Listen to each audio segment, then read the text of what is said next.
Savā vairāk nekā 40 gadus garajā mūžā Japāņu mazauto Nissan Micra vairāk kārtīgi ir mainījies, līdz nepazīšanai. Un tagad ir pienācis laiks kārtēji metamorfozei. Šoreiz Nissan Micra ir kļuvusi elektriska un ir uztaisīta no Renault. Jaunā Micra faktiski ir pārzīmolots Renault 5, kas nav slikta izvēle. Galu galā tas ir Eiropas gada auto titulu ieguvējs ar teicamu reputāciju. Tā kā automašīnas elektriskā platforma mums jau ir pazīstama, tad ar tehniskajiem parametriem nevienu pārsteigt nav iespējams. Ir divas baterijas, varētu teikt lielā vai mazā, varbūt mazā un drusku lielākā. Un ir arī divas elektromotoru jaudas un priekšējo riteņu piedziņa. Nissan Micra neliks daudz kavēties pie ātrajām uzkodām, jo ātrās uzlādes jauda ir lielāka nekā vairumam elektrisko mazauto – 100 kW ar lielāko bateriju. Plus standartā mums ir Wallbox uzlādes jauda 11 kW. Tātad mājās tā mašīna arī lādēsies ātrāk.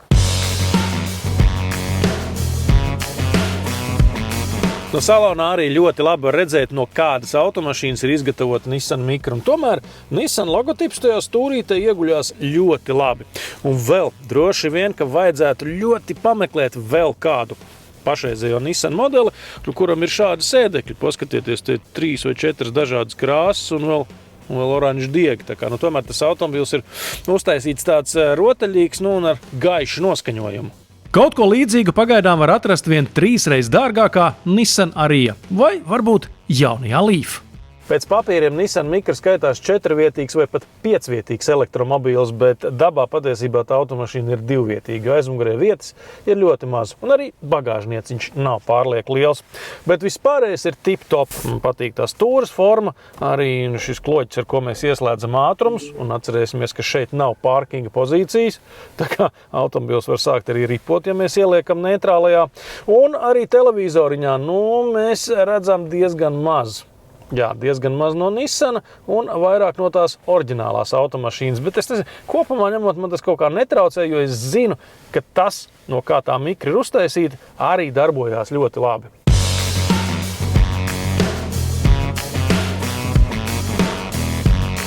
Kāpēc jaunā Nissan Micra vispār ir elektriska un tikai? Tāpēc, ka Eiropas Savienībā diemžēl vairs neatmaksājās ne ražot, ne arī pārdot mazās klases automašīnas ar degvielas dzinējiem, jo nodokļu sloks ir pārlieku liels. Bet vienu gan es nesaprotu. Kāpēc kompānija, kura mums ir atnesusi Nissan Leaf, pasaulē visvairāk pārdoto masu elektromobīli, galīgi nemaz nav centusies to kabīni pataisīt kaut kā pa savai modei, jo te viss ir franču.